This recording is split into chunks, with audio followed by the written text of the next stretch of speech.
The views and opinions expressed do not necessarily reflect those of Access Fort Wayne, the Allen County Public Library, or any other supporting groups.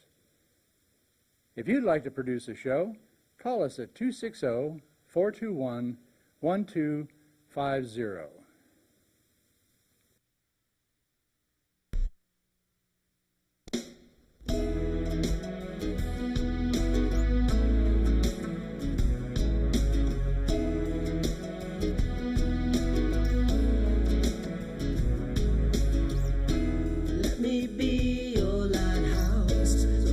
Show you the way. Let me be your shining light. I'll keep you from drifting away. I'm the one that makes you try. Hi, this is Patty Hunter, and this is my show, Patty's Page. I got a treat for you today. His name is Curtis Smith. And this is my friend who I just met today. He's a good old chap, aren't you? I hope so. You are the weatherman for 21 Alive. 21 Alive, Yep. INC News. Yep. Yeah. How long have you been with them?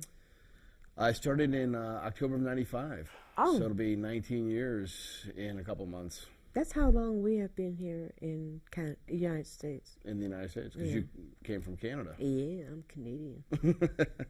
So where are you originally from? Originally from Memphis, Tennessee. Memphis? Yep. Born there, stayed there through the end of high school, and then left and never went back. But it's a good city.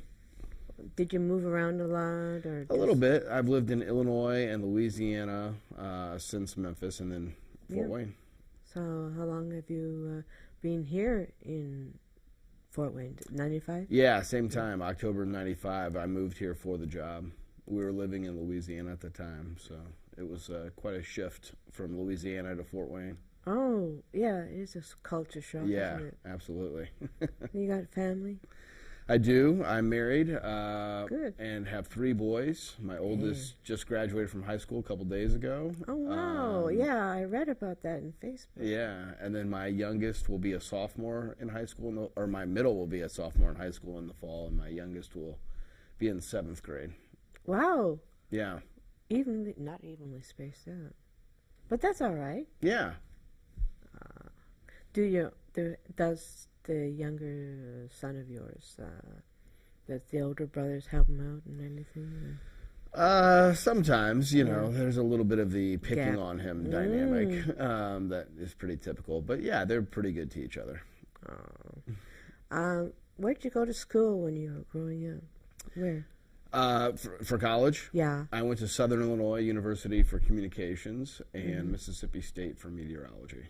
Oh, my goodness. Yep. Who influenced you when you were going through school? Wow. Who's your mentor?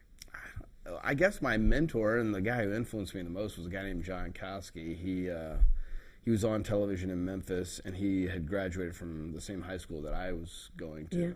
Yeah. And our high school ran a TV station, which is fairly unique, but certainly back then was unique. And so I got, at a very early age, 14, 15 years old, got to experience what it was like to produce television and to be on television. And so I knew I was enjoying it, and kind of put me on a path to do that. And I met him, and he was working at the ABC affiliate in Memphis, and he's now the general manager of the Fox station in Memphis. So he was probably the key guy in my early career, and kind of shaped and formed what I was thinking about television. So when you started to be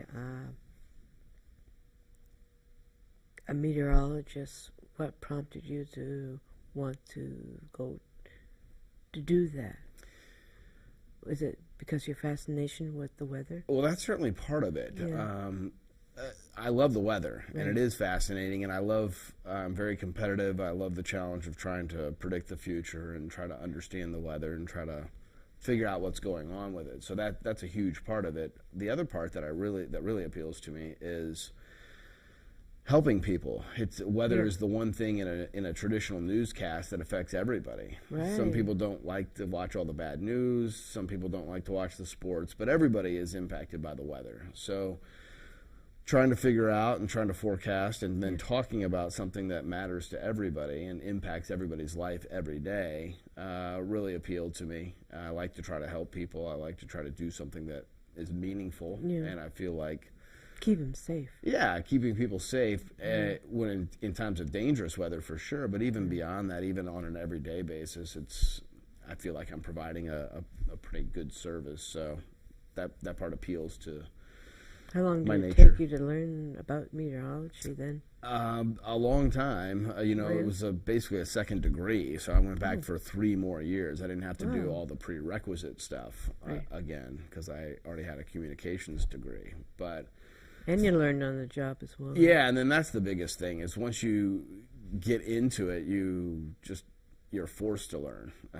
You have no other choice. Right, you have no other choice. So figuring the weather out on the fly is not the easiest thing to do, but it's probably the best thing to do. But you have help. You have a whole crew behind you. Yeah, we have a great staff. In the weather department, we have Chris Daniels, who does our morning weather, and now Matt Leach, who does our weekend He's a weather. new one. Yep, he's a new guy. He's only been with us for a couple broke months. him in. Yeah, he's being broken in. He's a good kid. Initiation. Right. So he's going through that right now. He's a good guy. He's And very then we have a great behind-the-scenes crew, and our technical people there are really sharp. So, Yeah. yeah, it's a good team effort. So you have been since 1995 with INC News. Yep. You have been overseas. Yes. A couple of Why? times now. Why have you been? Well, last year we did... Was it with the news people or just on your own? No, it was with the news. Yeah, last year a group called Hear Care Audiology here in Fort Wayne approached the station and said, we want to do a mission trip on television. And I think it's something that a lot of professional television stations would have probably shied away from. It's a bit risky in this day and age to talk about God and to be kind of open about faith and things like that. My show is basically pro-life, and I do have a lot of people who are in the organizations trying to preserve life. And that's awesome. And this forum is usually more friendly to saying those kinds of things and talking about those kinds of issues. Whereas a television station that gets all its money from commercials is typically, you got to be a little more careful, and you don't want to offend people. And so when they came to us and approached us with this idea of a mission trip, I honestly didn't think it was going to happen. But the station agreed to it, and we went to Israel last year in March of 2013. And just had a wonderful trip, and it really seemed to resonate with people in Fort Wayne. How long were you there? We were there for about 10 days, 10 I think, days. with travel. That's good. So That's probably 8 days on the ground. Well, we have a video. Yeah. We can talk over it. Yep. So if we'd like to run it, we can be able to talk about it. His trip over to the Holy Land. The Holy Land, yeah. We were in Jerusalem and Bethlehem and the Galilee area where Jesus spent most of his days that we know from the Bible. This is some of the video you're seeing here. This is us leaving. We drove to Chicago and then flew Chicago to New York. Wow. And New York to Tel Aviv. How long did that take? It took a long time, but it wasn't as long as this trip. You know, we've done a second trip that I'll talk about more in a minute. But there's Tel Aviv. We got to Tel Aviv, and there was a bus that said Hawaii Vacations waiting for us. We thought we were in the wrong place for a minute. And then from Tel Aviv, it's about an hour bus ride to Jerusalem. So this is some of the scenery of A lot of vineyards. Yep, a lot of vineyards, a lot of... How about the food? The food was okay. The food was all right. By the end of it, we were all ready for some good old American food. Is that the Wailing Wall? That is not the Wailing Wall. That was the Damascus Gate in the old city of Jerusalem. And then the first Sunday we were there, we found a Lutheran English-speaking church in the old city, and we went to church there that morning. And what was really unique and funny about it was 2 pastors were being installed, a husband and wife couple from Ohio. So we had traveled halfway around the world and ran into people from an hour away. So that was kind of funny. Small world. A small world. It was a beautiful church. There they are being, not ordained, but being installed as the pastors. And this is kind of the foyer area outside. It was a really unique church. That's Nora Stewart on the left. She's the... She and her husband Ken run Hear Care. That's Tim Langston of Crying Out Loud Productions. He did all the video work for our trip in Israel and the trip that we recently took to Africa. He looks familiar. Yeah, he's the guy from Ohio. There he is. What's his name? Martin Zimmern, I think it was. He went. I met him at You know him? Concordia. Wow. Yeah, I'm telling you, it's a small world. They were in Ohio and were approached by this church in the old city of Jerusalem, which is obviously a pretty incredible place to be working at a church. Jerusalem's a funny city. It's very modern and it's very it's a big bustling city. But then inside those gates in the old city, it's very much like old times shops like this all over. That was me standing in the street doing some of our television stuff for 21 Alive. Oh my. Open stores. Open stores everywhere. Food and all that. Food. Of course, I would have migrated to that. There I am doing one of my things on TV next to armed guards. Nativity. My wife and I bought a nativity set from the old city. But this, again, is a great look. Just kind of a corridor, really, of the old city streets and the shops there. And now this is the Wailing Wall. Yep. This was the Wailing Wall, which was really kind of one of the moving experiences of the trip, to touch it and to be down there as people were praying. And what I didn't really have a great sense of was how segregated it is. There's a male side, a female side. Yeah, I wouldn't be surprised. There's some armed guards everywhere. So let's get on with talking about Hear Care. Yeah. Why did they approach you? I know Ken and Nora Stewart, who own Hear Care. I've known them for several years because we go to the same church. Right. And so they knew, obviously, that I was on TV, and they had this idea. And so they approached me and approached the station. So we had a personal connection beforehand, and I think it was a rolling of the dice for them, too. I mean, I'm a weather guy. I'm not really a reporter. I don't do a lot of reporting. Right. So the idea of going halfway around the world, reporting, doing same-day reporting from Israel. That must have been tough. On a mission trip. Yeah. Yeah, it was tough, and I think it was a challenge to get our heads wrapped around that at first. But Ken and Nora are visionaries. They thought it could really work. And what is Hear Care? Hear Care is an audiology group, and so what they do is, and for many years, something like 15 years, they've had a for-profit business where they help people. They do hearing aids, and they help people with hearing issues. A couple of years ago, they started a non-for-profit branch. People bringing in old.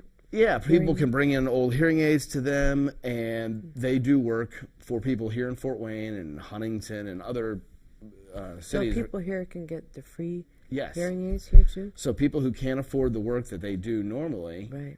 can get assistance Do for the free. And so they do that very nice charitable work here. Mm-hmm. And a couple of years ago, they decided to branch out and do it all over the world. And they thought, what better place to start than where Jesus walked and talked and lived. And so that's why it started last year in Israel. And then the trip was such a success on TV and for them in terms of the mission work that they wanted to do it again. And this year we went to Africa and did a 10-day stint in Zambia. Zambia, tell me about that. Yeah, it was incredible. We just did that a month or so ago. Yeah, you were on the weekend. No, during the week on Wednesday, you were talking about it. Yeah, we did. So we did the reports again same day, and like we did for Israel, at the end we do a 30-minute show where Melissa Long and I kind of go back through some of the pictures and the videos of what we saw. Chat about it, eh? Yeah, it was great. The time in Zambia was really amazing. It was different than Israel, even though we were doing the same kind of thing. Yeah.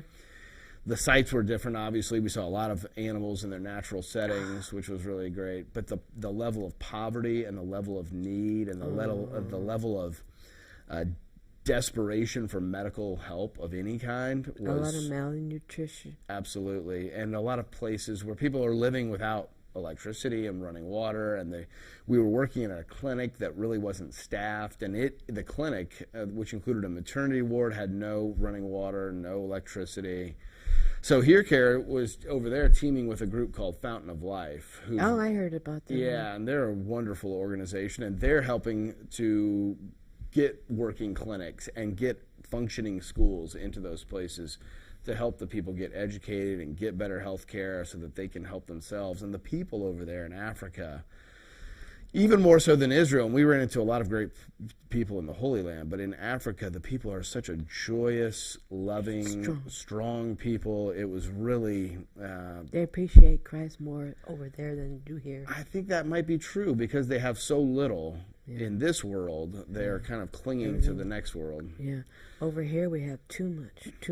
That is true. Corporations, money, greed. Yeah, and you really get that sense. When you come back here after being over there, you're kind of blown away by how much we have. I mean, and also, the missionaries should come back to the United States and Canada, whatever, around the New World, so to speak. Yeah. Because we need them.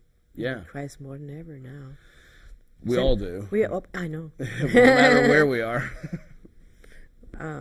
Wow. So how long were you there in Africa? Again, kind of about a 10-day trip, but this time the travel was a little bit longer. The travel was kind of a half day to almost a full day to Israel. For Africa, it was like 34 straight hours of traveling. So it was a series of flights, where's driving. Zambia? Is it in the middle? No, it's actually south of the middle. It's not. It's 2 countries north of South Africa. So it's not quite to the southern tip, but it is definitely. But in the middle of Africa? It's in the middle, west to east, but it's further south than central. There's no shoreline or anything like that. It's totally there's landlocked. Not that much water. No, the only water of note was the Zambezi River. Right.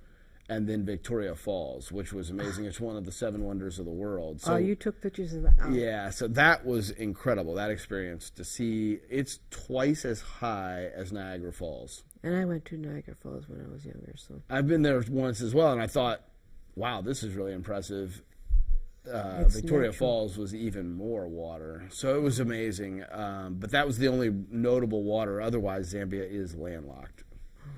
So how do the people survive? I'm not sure how the people in the bush survive, to be honest. There are cities. The biggest city in Zambia is about the size of Indianapolis. So it's a good-sized city, and there are paved streets and cars and office buildings. But where do they get the water? From the Zambia River? Yeah, I suppose so. But in the city, we never drank the water. We only did bottled water. We were kind of advised not to drink tap water. But in the cities, they function very much like, maybe not Western cities, but European cities. But out in the rural areas, which they call the bush, that's where life is really hard. And I honestly don't know how a lot of those people survive. They're tough people. What's the main religion over there? It's probably Christianity, which was kind of surprising in Zambia. I think in other parts of Africa that would not be the case. But Zambia is an English-speaking nation and a Christian nation because it was really discovered and fostered early on by Livingston. And David, I think I'm going blank on his first name, but I think it was David Livingston. Yeah, David Livingston. Anyway, he was the explorer that found that area and really kind of got it on a path to be under British rule, which it was until 1964. The Brits were really all over the place. Yeah. They're over in my country, too. That's Canada. true. We're still a colony there. Oh, my goodness. Where else is INC News sending you? Do you do reporting anywhere else? No, I really don't at this point. Typically, most of my year is spent talking about the weather, and so to do that, it's best to be here talking about the weather that impacts us. And if you don't like the weather, wait a couple minutes and it changes. Absolutely. Indiana weather can change a lot very quickly. We all know that. If you've lived here more than a week, you know how fast it can change. I remember seeing the sky orange. What does that mean? Well, it depends. After a great wind. After a storm? Yeah. Sometimes we get some beautiful colors on the back side where the sun is starting to interact with all the moisture in the atmosphere. Everything was just orange looking. Yeah, we get some wonderful sunsets here and sunrises. A lot of great pictures are taken all the time by people and sent it to me on Facebook and Twitter, and that's always fun to see. So when you have bad weather coming up, like you see a whitish green color sky, does that mean head for the hills? Yeah, I would say that Tornado? probably is a bad sign. Not necessarily a tornado. Gale? It could be. Thunderstorms of all strengths can rotate. And a tornado is born out of a rotating thunderstorm. So if the rotation is strong enough and the uplift and there's enough power to the storm, it can produce a tornado. But thunderstorms, even outside of tornadoes, can rotate. And sometimes, even when they're not rotating, they can produce straight line winds. We've had straight line wind damage here, 70, 80, 90 miles per hour. Oh, sucky, yeah. Yeah, so just as strong as a tornado, it's just not rotating. And then if you get hit by wind that's 90 or 100 miles per hour, it doesn't matter if it's rotating. You're knocked over. Yeah, it's bad news, whether it's straight or twisting. So, have we had tornadoes here? We have had tornadoes. The last time we had a real tornado outbreak in Fort Wayne was Memorial Day weekend. I think it was 01 or 02 That's before in the city. So we had some F2s, did some real damage on the north side. But no real big ones. No, the biggest one we've ever had in our counties, our 21 Alive viewing area, was in Van Wert, again back in November of 02. And November is a secondary severe weather season for us, so a lot of tornadoes actually do get produced in November. When we were coming to California from Toronto, it was raining very hard. You could hardly see in front of you. And I saw 2 funnels come down. I prayed to God, and 2 funnels went back up. Nice. And then we just missed a semi-truck by that much. Wow. Because it was going that way. I go, God, you're looking out for us. Yeah, the weather can be a scary thing. There's no doubt about that. Are you going back to the Holy Land? I am going back to the Holy Land this October. I'm going to take a trip with people from Fort Wayne this time. This won't be on television. It's a trip basically that was born out of our television trip so that people could join us and basically relive the trip that we did. So we're going to go back. Associated Churches and the Rescue Mission kind of got together with Hear Care and said, this trip touched a lot of people. Let's give people in Fort Wayne the opportunity to go over there and see what you saw and do what you did. And so we're going to go back over there and see all the sites and have the chance to do some of the hearing mission work for a couple of days. So what will you be doing, actually? Do you know? I'm kind of the tour guide / host for the trip, so it'll be a slightly different role for me. But I did a lot of doctors with you? What's that? A lot of doctors? A lot of it. We'll have some of the audiologists with us, yep. Do they operate or just with the hearing? No real operation, but they'll do the work to help people who have hearing issues. Do they have like something attached to the head to help heal, to hear? What is it? They attach something to the skull, and they can be able to hear something. I think basically what happens over there is it's more rudimentary than that. They get some of the kind of, for us, the older hearing aid technology, setting up a clinic and doing that kind of work. As long as they have batteries. Right. And they do. They think about all of that, the upkeep of the equipment and the batteries. So that's all very good. But it would probably be not the very latest technology to us, but to them it's a huge upgrade. Yep. In the long run, what are your goals for yourself and your family? I can see you being a meteorologist for a long time. I hope so. I mean, I guess my long-term goal is to stay in Fort Wayne, to retire here someday. Yeah, it's nice here. Yeah, just to kind of keep doing what I'm doing. What I love about my job and how my life has been going is that I do something that I think is meaningful on a regular basis in the weather, and now I feel I'm getting extra value, not from helping others. I don't think it's funny when you help others and when you play a small role in doing. It's assisting. Yeah, it's assisting cool to them, but I feel like I get more out of it. It's brought more value to my life. So I would love to keep doing the kind of stuff I've been doing with these trips, and would love to keep doing weather on TV, and so that's right now that's the long-term plan, is just kind of keep doing what I'm doing and hope that it continues to go well. I know it will. I hope Because so. you're very Thank good you. at what you're doing. Well, thanks, Patty. So, is there anything you want to say to our audience about, out of curiosity, what they want to know more about you? Or, just say, I'm here because. I don't know what people would want. I'm a pretty open book, so Yep. I can't imagine that people want to know much more about Any me than they already wise- do. Any wise? Any wise sayings or Yeah. anything? No. Put you on the spot, I'm sorry. I know. I'm pretty short on wisdom on the spot. I don't know. Yeah. I think most people have a pretty good sense of who I am. I'm a Christian, obviously. I have faith that's very important to me. At the same time, I love to goof off on the news. Melissa and I are pretty well known for being goofballs and ribbing each other. Yeah, be and- relaxed. Be yeah, yourself. be relaxed and be relaxed. And I think that's what people like about our news. I've had a lot of people over the years say to us, you can get the news anywhere. It's Right. the same news. It's a camaraderie. Yeah, but That's who you get it from, you kind of form a connection with the audience. And I feel like I've been fortunate enough to form a pretty good connection with the audience. And you have. Yeah, and I work with a great team, Melissa and Tommy, who does our sports, and we just really have a good chemistry because we're actually all friends in real life, and I think that comes across You on help the air. each other. Yeah. Like networking. Right. That's So it's been... That's a new word, networking. It's been a wonderful experience. I love working at 21 Alive because of the people there. Yeah, Yeah.